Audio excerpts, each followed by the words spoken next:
Praise the lord. ક્રિસ્મલ અભયતાબેનનું દિવ્ય અને દિવ્ય સંદેશમાં તમારું સ્વાગત છે. માર્ચ 27મી તારીખ. આ સંદેશ હમણાં તમારા સૌ માટે વિશે પ્રાર્થના કરું છું. તમારા બાઇબલ લઈ લો. યોહાન ગ્રંથ 10મો અધ્યાય 31થી 42મી કલમ સુધી.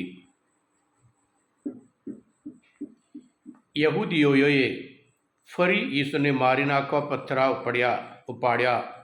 એટલે ઈસુએ તેમને કહ્યું, મારા પિતા તરફથી મેં અનેક સારા કાર્ય કરી તમને બતાવ્યા છે. તેમાંના કયા માટે તમે મને પથ્થરાથી મારી નાખવા તૈયાર થયા છો? યહૂદીએ જવાબ આપ્યો, અમે તમને કોઈ સારા કામ માટે મારતા નથી, પણ ઈશ્વર નિંદા માટે જ મારીએ છીએ. કારણ તમે માણસ હોવા છતાં ઈશ્વર હોવાનો દાવો કરો છો. ઈસુએ તેમને જવાબ આપ્યો, તમારા શાસ્ત્રમાં લખેલું છે નથી કે મેં તમને કીધું તમે દેવો છો?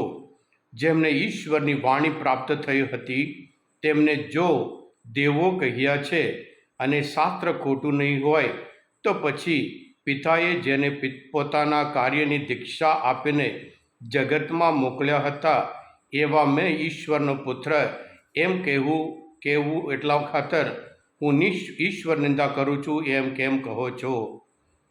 પણ હું જો મારા પિતાના કાર્યો ના કરતો હોઉં તો મને ના માનશો, પણ જો હું કરતો હોઉં તો મારામાં તમને શ્રદ્ધા ના હોય, તોય મારા કાર્યને પુરાવો માન્ય રાખો, જેથી તમને સમજવા માંડે અને તમારી ખાતરી થાય કે પિતા મારામાં છે અને હું પિતામાં છું.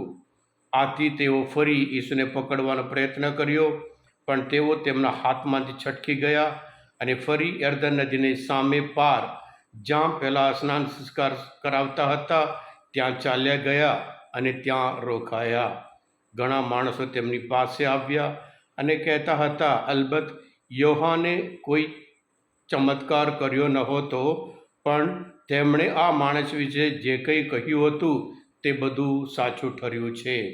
અને ત્યાં ઘણા માણસોની ઈસુ ઉપર શ્રદ્ધા બેઠી.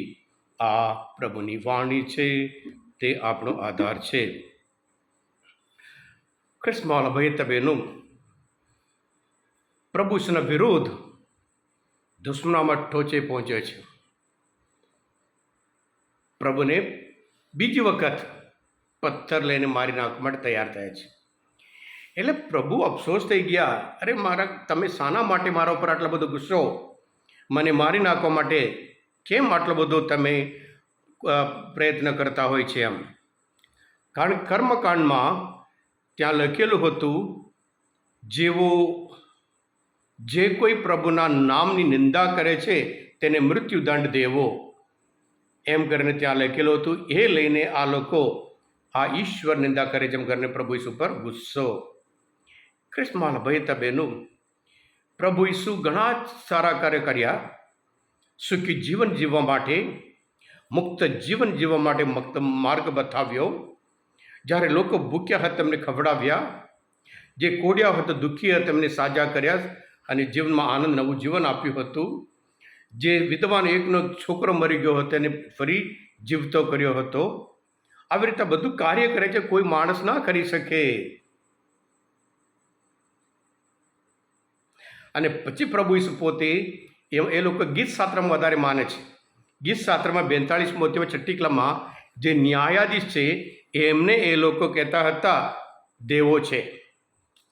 એટલે જે ન્યાય આપે છે તમારા જેવા સામાન્ય માણસો માટે તમે દેવો છે એમ કહે છો. અને હું પોતે જે મારામાં જે દિવ્યતા છે, દેવત્વ છે, એ તમે કેમ નિહાળી? એટલામાં એમનામાં એટલું બધું કઠિન હૃદયના હતા.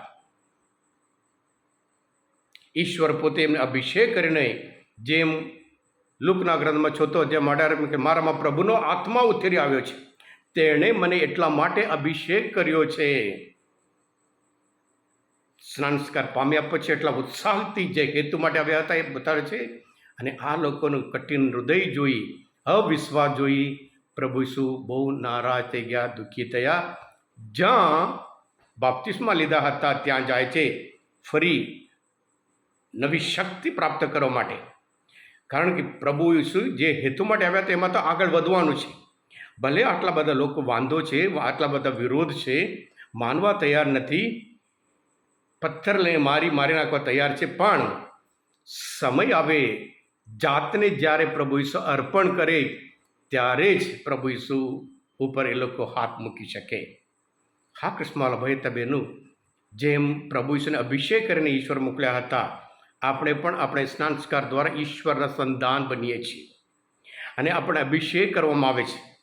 એટલે આપણે પણ આ બધું યાદ કરી આપણે આપણા જીવનમાં સાક્ષીમય જીવન જીવીએ અને પ્રભુના સાચા સંતાનો તરીકે પ્રભુએ જે વચન આપ્યું છે પ્રમાણે જીવીએ, તો પછી આપણે સાચા સંતાન તરીકે આપણે જીવી શકીએ. હા કૃષ્ણવાલા ભાઈ તબેનું, આજના મનચંદ્ર શાસ્ત્ર પર સમજવામાં પરમેશ્વર ઓળખવામાં મદદરૂપ થયા હોય, તમે પોતે દિવ્ય ધ્યાન દિવ્ય સંદેશ સબસ્ક્રાઈબ કરજો અને બીજા માટે પણ ફોરવર્ડ કરજો, કારણ તમે બધા આશીર્વાદિત છો, અભિષિક્ત છો. પ્રભુ ઈસુ હું તમારામાં વિશ્વાસ રાખું છું. બોલો દિવ્ય ધ્યાન જય. God bless you all. Jesus I trust in you. ખ્રિસ્તમાલ ભાઈ બહેનું, પવિત્ર શુક્રવારના દિવસે બપોરે 1:30 વાગ્યે જે કૃષ્ણ માર્ગ ભક્તિ હોય, ત્યાર પછી મહાવ્યથા હોય અને જે પછી શુભ સંદેશ હોય, બોધ હોય અને કૃષ્ણ ચુંબન હોય અને કમ્યુનિયન સર્વિસ રાખવામાં આવે છે.